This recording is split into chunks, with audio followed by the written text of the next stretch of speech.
I want you to picture a scenario. It's a Saturday afternoon, typical suburban backyard.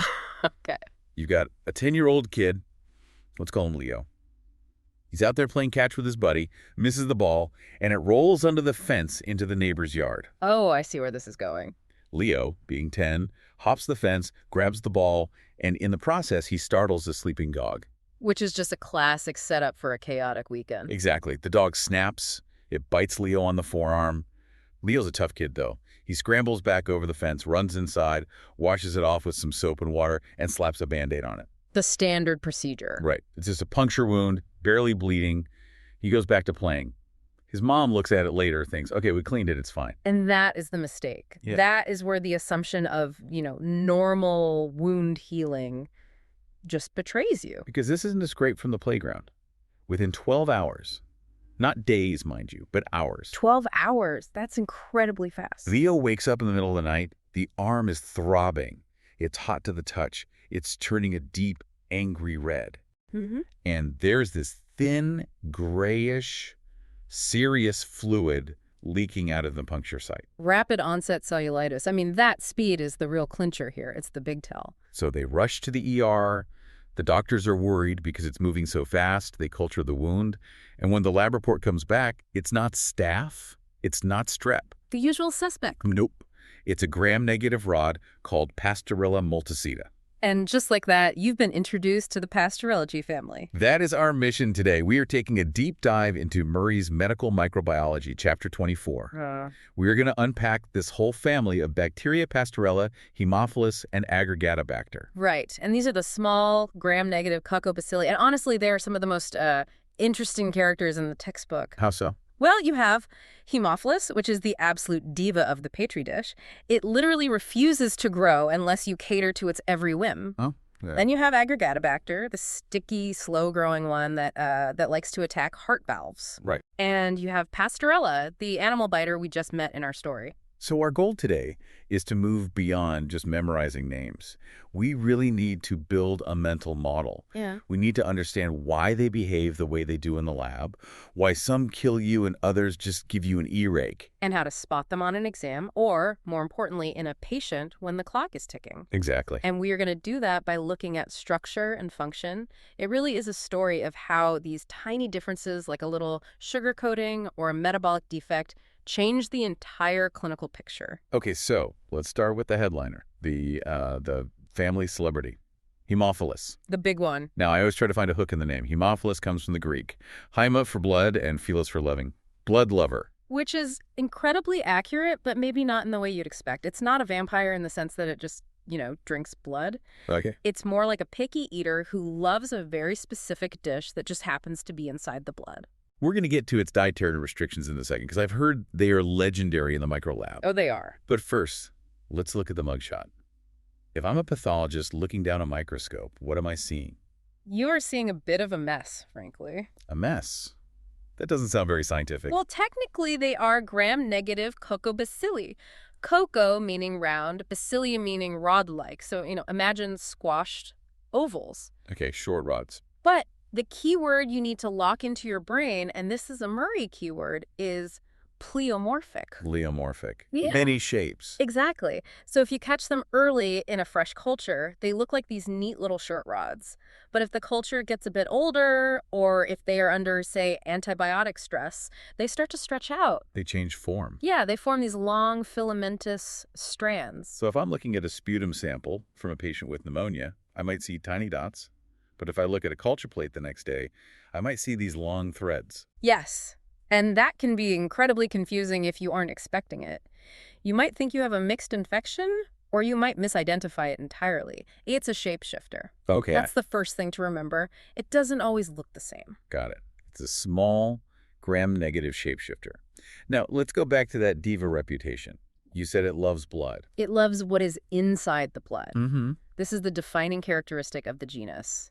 Haemophilus species are fastidious. Which is a polite scientific way of saying high maintenance. Extremely high maintenance. Most bacteria, like E. coli or staph, you can throw them on almost any nutrient agar a basic dinner, and they'll have a party. Right. Haemophilus will just die. It just stares at you and dies. It requires 2 specific growth factors to survive. And these are the famous X and V factors. Correct. And if you were taking a board exam, you absolutely need to know exactly what these are. I remember memorizing X and V in school, but I never really understood what they were. I just knew the letters. Let's break the code. Okay, let's demystify them.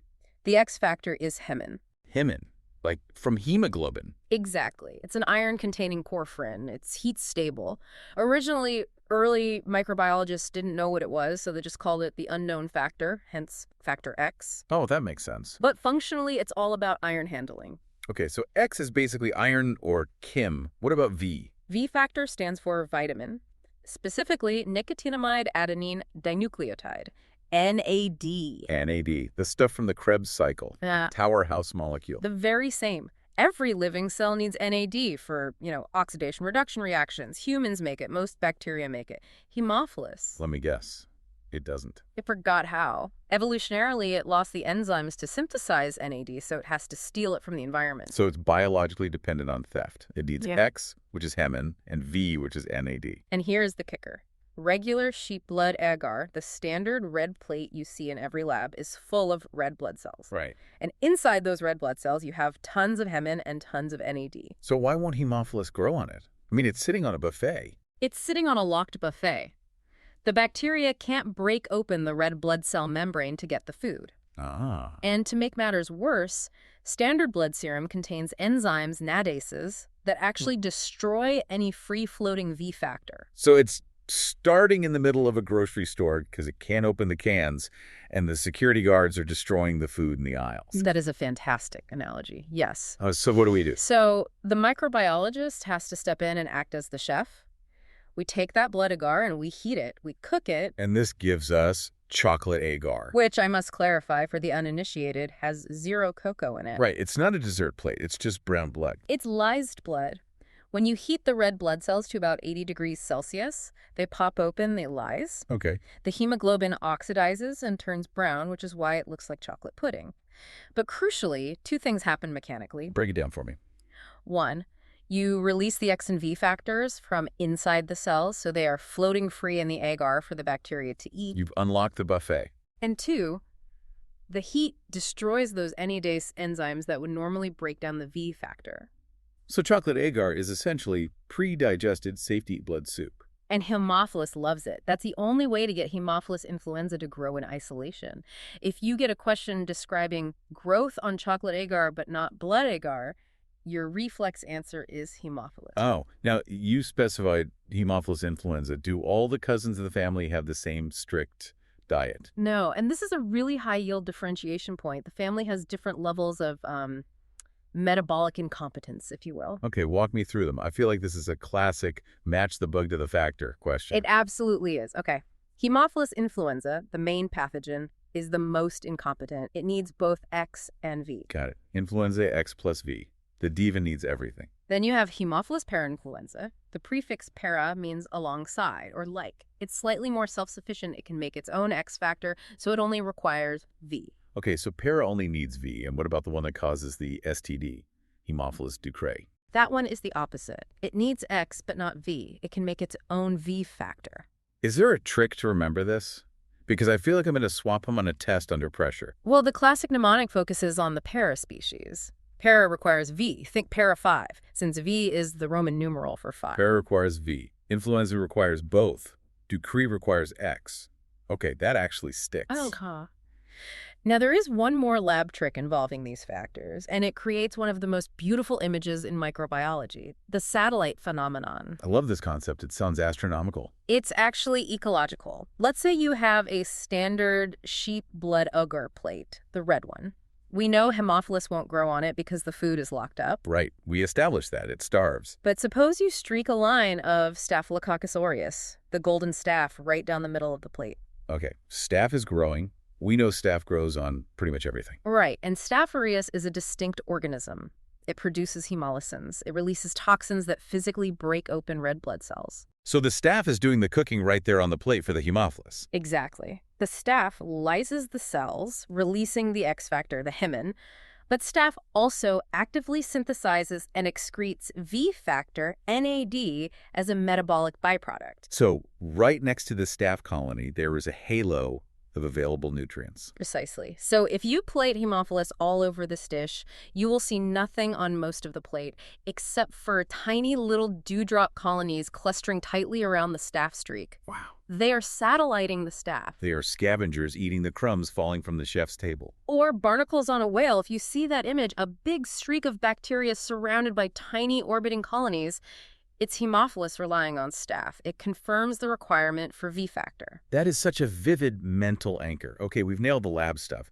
Small, pleomorphic, gram-negative, needs chocolate agar or a staph buddy. But this thing isn't just a lab curiosity. It kills people. It does, but we have to make a very, very important distinction here. When we talk about Haemophilus influenza, we're actually talking about two very different beasts. The two faces of the pathogen. Yes. We distinguish them based on whether or not they are wearing a coat, the capsule. Okay, break this down. Encapsulated versus non-encapsulated. Why does this matter so much? Let's start with the non-encapsulated ones. In the literature, you'll see this abbreviated as NTI non-typeable H influenza. Non-typeable meaning we can't type them serologically because they have no capsule to test. Correct. These bacteria are naked. And here is the surprise. You probably have them in your nose right now. Oh, comforting, thanks. They are normal flora in the upper respiratory tract for up to 80% of healthy people. They are what I call the squatters. The squatters. They just sit on the mucosal surface of the nasopharynx, minding their own business. Until Until they get an opening. They are opportunistic. Maybe you catch a viral cold that inflames your throat. Maybe you smoke and your cilia stop working. Then the squatters spread locally. They move into the ears, causing otitis media, or the sinuses for sinusitis, or down into the lungs for bronchitis. But they stay local. They don't go into the blood. Generally, no, because without a capsule, if they try to enter the bloodstream, your immune system's phagocytes, the neutrophils and macrophages, just eat them immediately. They are defenseless in the open water. Okay, so that's the squatter. Naked and opportunistic. Now tell me about the tank. The tank is the encapsulated H influenza. And specifically, we're usually talking about serotype B, or Hib. Hib, the one we vaccinate against. Yes. This bacterium has wrapped itself in a polysaccharide capsule. Specifically, it's called polyribotyl phosphate, or PRP. Why is this one sugar coating such a superweapon? Think of it like a force field, or maybe a wet bar of soap. Mm-hmm. Phagocytosis, the process where a white blood cell grabs a bacteria and eats it, requires the white blood cell to grip the surface, Right. which involves complement and antibody binding. The capsule interferes with this. It's antiphagocytic. So the immune system literally can't get a handle on it. It just slips away. Correct. And because it can't be eaten, it can survive in the bloodstream. It causes bacteremia. Yeah. And once it's in the blood, it acts like a tank. It can drive anywhere. To the brain. To the brain, meningitis. It goes to the throat, epiglottitis. It goes to the joint, septic arthritis. So the difference between a nuisance ear infection and life-threatening meningitis essentially comes down to this one layer of sugar. Structure determines function, absolutely. The capsule changes the entire destiny of the pathogen and the patient. This is why type B is the dangerous one. Before we get into the specific diseases, does Haemophilus have any other weapons? Or is it all about the capsule? It has a few other tricks up its sleeve. It has pili, which are like little Velcro hooks that allow it to stick to the throat lining so it doesn't get coughed out. Adhesion, got it. And it produces IgA1 protease. We've heard of proteases before. They cut proteins. Right. IgA is a specific type of antibody that your body secretes onto your mucous membranes. It's like a layer of flypaper meant to trap bacteria before they can attach. And the protease. It's a pair of molecular scissors.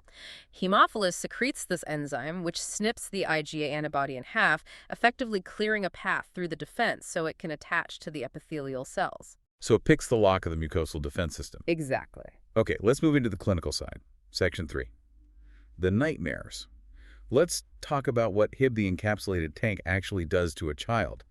And I assume we were talking about children. Almost exclusively. Specifically, unimmunized children between, say, 5 months and 5 years old. Why that specific window? Why not newborns? Why not adults? It's a classic immunological gap. Newborns, so under 5 months, still have maternal antibodies protection passed from the mother through the placenta. Right. Adults have developed their own immunity over time through exposure, but in that gap from 5 months to 5 years, the child's immune system is naive. And crucially, the infant immune system is very bad at recognizing sugar antigens. We'll touch on that sugar blindness when we talk about the vaccine. So what's the number one fear? Historically, meningitis. Before the vaccine, H. influenza type B was the leading cause of pediatric meningitis, period. What does that look like clinically? It's a 2-year-old with a fever, a severe headache, and a stiff neck. But in a toddler, stiff neck can be hard to spot. You look for lethargy, irritability, vomiting. Right. The mechanism is that the bacteria enter the nasopharynx, invade the blood, survive because of the capsule, and then they seed the meninges. And the mortality rate? Without treatment, nearly 100%.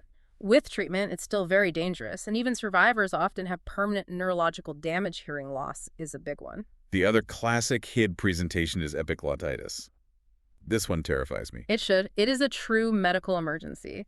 The epiglottis is that little leaf-shaped flap at the base of your tongue that covers your windpipe when you swallow. And Hibble infects it. And it swells massively. It turns into a bright red swollen ball, the classic cherry red epiglottis on exam. And because it's sitting right on top of the trachea? It acts like a cork. It can completely obstruct the airway. What are the signs? What do you look for? Remember the 4 Ds? Drooling, dysphagia, which means they can't swallow. Right. Dysphonia, which is a muffled hot potato voice. And distress. And the posture. I remember reading about a specific posture. Yes, the tripod sign.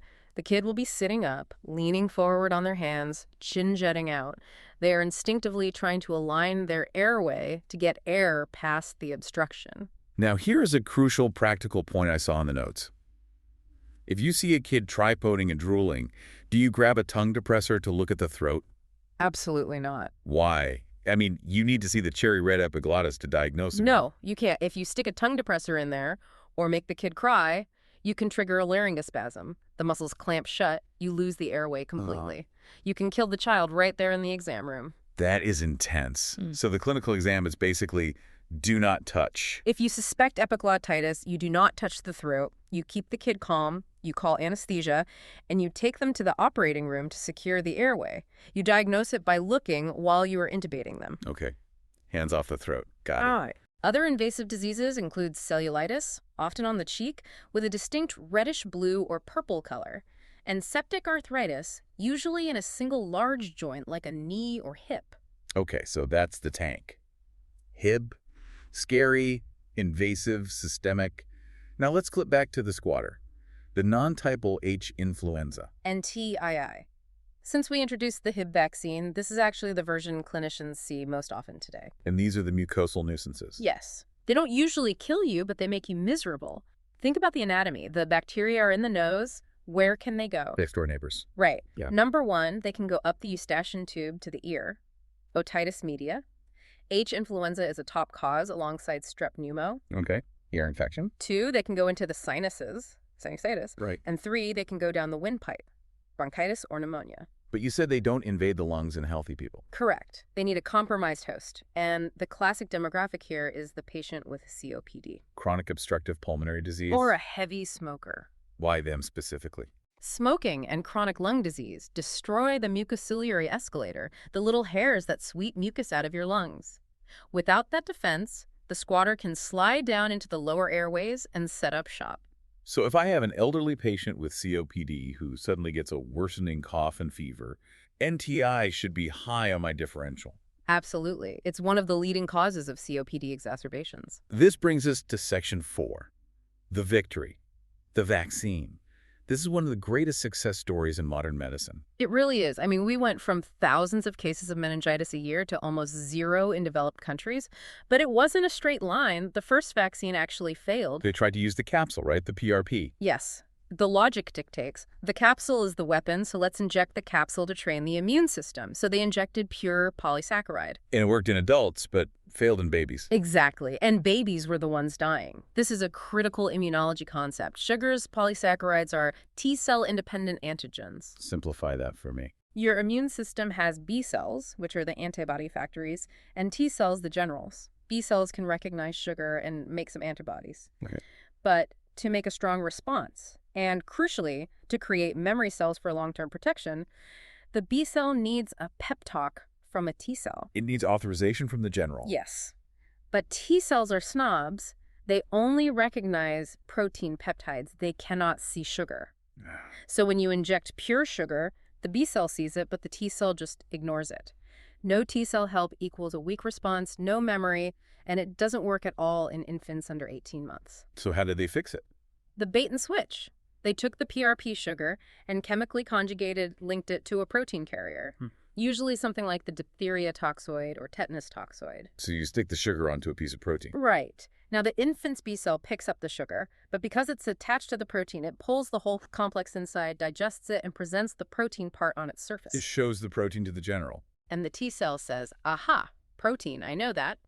The T cell activates the B cell. The B cell undergoes class switching, affinity maturation, and becomes a memory cell. That is brilliant. You use the protein to smuggle the sugar onto the T cell's radar. And that is why it's called a conjugate vaccine. It reduced Hib disease by over 99%, an absolute game changer. Amazing. Let's touch on treatment briefly. If the vaccine was missed or failed, what do we do? For the invasive stuff, meningitis, epiglottitis, you need antibiotics that can cross the blood-brain barrier. Makes sense. We typically use third-generation cephalosporins like ceftriaxone or cefotaxime. Why not just ampicillin? I thought that was a common choice. Resistance. A lot of Haemophilus strains, maybe 30%, produce beta-lactamase, which just chews up ampicillin.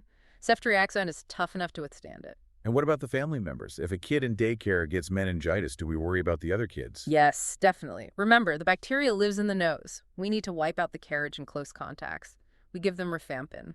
Why rifampin? What's special about it? Rifampin is excellent at penetrating tissues and secretions. It turns your tears and sweat orange, but it gets right into the nasopharyngeal mucus and kills the bacteria hiding there. It's chemoprophylaxis. Okay, moving on. We spent a lot of time on H. influenza, but the chapter has other characters. Let's look at the other Haemophilus species, specifically the one that makes you cry. Haemophilus ducreyi. This is the STD. Yes, it causes a condition called chancroid. And the mnemonic is Ducreyi makes you cry. Because it is painful. This is the most important clinical differentiator, hands down. Both syphilis and chancroid cause genital ulcers. Okay. But syphilis, the chancre, is usually hard, indurated, and painless. Right. Chancroid from Ducreyi is soft, ragged, and excruciatingly painful. And it also affects the lymph nodes. Yes, you get painful swelling in the groin lymph nodes. These can become huge and are called buboes. Lovely. And looking at the smear, anything classic there? Yes, Ducreyi has a very specific look on a Gram stain. The little rods line up in parallel rows. It's described as a school of fish or railroad tracks. It's treatment. A macrolide like azithromycin or a cephalosporin usually clears it up pretty well. And briefly, Haemophilus aegyptius. Think Egypt. Think coccobacilli. It causes acute purulent conjunctivitis or pink eye. It's highly, highly contagious. Okay, let's leave the Haemophilus genus and step over to their cousin, Aggregatibacter. Aggregatibacter. Sounds like a transformer. It does. It used to be called Actinobacillus or Haemophilus ephrophilus. Yeah. But taxonomists love to rename things just to keep us on our toes. Don't they ever? What is the headline for this bug? Endocarditis. Specifically, slow-growing subacute endocarditis. This brings us to the HAC-EEC group. This is a classic medical acronym for a group of gram-negative bacteria that live in the mouth and have a reputation for causing culture-negative endocarditis. Break it down for us. Sure. H. Haemophilus, now mostly Aggregatibacter, A. Aggregatibacter, C. Cardiobacterium, E. Eikenella, and K. Kingella. So the story is, poor dental hygiene, bacteria get into the blood. They enter during brushing or chewing, maybe a dental procedure, float to the heart, and stick to a damaged valve. The key with Aggregatibacter is that it grows very slowly. How slowly are we talking? Well, standard blood cultures are kept for 5 days. These guys might take longer, so if you have a patient with endocarditis, sinus fever, a new murmur, but the cultures are negative, you have to tell the lab. Hold the cultures longer, I suspect. HAC. And the name Aggregatibacter implies it aggregates. Yes, it's very literal. In the test tube, it forms granules, it sticks to the glass, and on the heart, it sticks to the valves. It's a sticky bug. Finally, let's circle back to where we started, the dog bite. Section 7, Pasteurella multocida. The third member of our little family. We know it comes from animals. Right. It is normal oral flora in healthy dogs and cats, but the risk is much higher with cats. Why is that? Do cats have dirtier mouths? No, it's not that. It's physics. A dog's teeth are relatively blunt. When a dog bites, it tears and crushes. It leaves a big open wound that is easy to irrigate and clean out. Okay. And cats? Cat teeth are like hypodermic needles. They are long, thin, and razor sharp. When a cat bites, it injects the bacteria deep into the tissue, often right into the bone or a joint space. Then the skin seals over the tiny puncture hole. Creating a perfect anaerobic incubator. Exactly. You can't clean it effectively. Yeah. That's why cat bites have a much higher rate of infection than dog bites. And we talked about the speed. Pasteurella is fast, redness and swelling within 24 hours. If a patient says, I got bit a week ago and now it hurts, it's probably staph. If they say, I got bit this morning and my arm is on fire, you have to think Pasteurella. Now, for the grand finale on Pasteurella, the treatment. This is a huge exam trap, isn't it? It is. It's a classic. As a general rule in medicine, when we see a gram-negative rod, we assume penicillin won't work. The outer membrane usually blocks it. We reach for things like Cipro or cephalosporins. But Pasteurella didn't read the rule book. Pasteurella is exquisitely sensitive to penicillin G. That is wild. So for a cat bite, penicillin is the drug of choice. In theory, yes. In practice, because animal mouths have other bacteria too, like anaerobes, we usually use amoxicillin clavulinate or augmentin to cover everything. But if you isolated pure Pasteurella, penicillin kills it dead. That is a great differentiator. Gram-negative rods sensitive to penicillin equals Pasteurella. Don't forget it. It will show up. We have covered a massive amount of ground, from the diva Haemophilus to the sticky aggregatibacter to the fast Pasteurella. Time to see if it's stuck. It's quiz time. I'm going to give you 5 scenarios. I'll pause, you think, then our expert will give the answer and the why. Let's do it. Question 1. A 3-year-old child unvaccinated is brought in with drooling, a high-pitched wheezing sound we call stridor, and high fever. He is sitting forward in a tripod position. You suspect a gram-negative coccobacillus. Which lab media is required to isolate this pathogen? The answer is chocolate agar. And why? Why? The clinical picture is classic epiglottitis. You've got the drooling, the stridor, the tripoding. The bug is Haemophilus influenza type B. And as we said, H. influenza requires both X. hemin and V. NAD. These are locked inside red blood cells.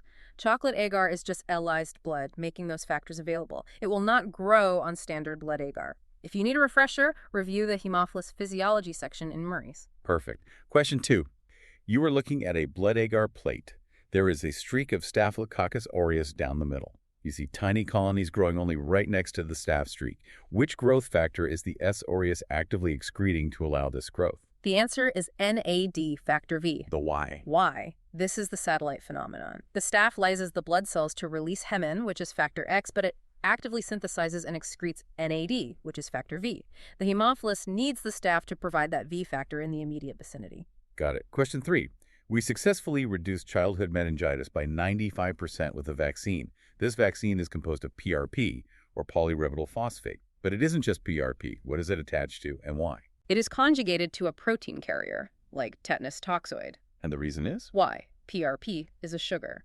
And as we discussed, sugars are T-cell independent antigens and do not create immune memory in infants.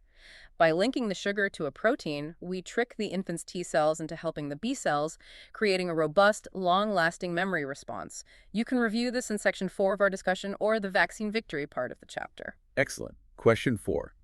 A patient comes to the STD clinic with a genital ulcer. He is in severe pain. On exam, the ulcer has ragged edges and there are swollen lymph nodes in the groin. A gram stain shows schools of fish. Which organism is this? The answer is Haemophilus ducreyi. And the giveaway. Why? The key word is pain. Syphilis causes a painless chancre. Haemophilus ducreyi causes a painful chancroid. Remember, ducreyi makes you cry. All right, last one. Question 5. A woman is bitten by her cat. 12 hours later, her hand is red, swollen, and throbbing. The lab isolates a gram-negative coccobacillus that smells musty because it's indole positive. What is the most surprising effective antibiotic for this specific organism? The answer is penicillin. Why is that so surprising? Why? The organism is Pasteurella multicida. The key features are the cat bite, the rapid onset, and that musty smell. And despite being a gram-negative rod, which are usually resistant, it is uniquely susceptible to penicillin. How did you do? Hopefully you nailed those. These are the concepts that really differentiate the experts from the novices. It's about understanding the why behind the what. So let's wrap this up. What is the big takeaway today? What's the one thing you want people to remember? For me, it's the power of structure. We saw how one single feature, the capsule, transforms Haemophilus influenza from a harmless throat squatter into a lethal tank. It's a huge reminder that in microbiology, these tiny structural changes have massive clinical consequences. And for me, it's the evolutionary niche. We wiped out hive with a vaccine, great. But NTI, the non-typeable strains, are still there, causing ear infections and COPD flares. And other serotypes are starting to creep up. Nature abhors a vacuum. If you clear the tank off the battlefield, the squatters might just start picking up weapons. Evolution never sleeps. It never does. On that cheery note, go read Murray chapter 24 to solidify all this. Thanks for listening to The Deep Dive. See you next time.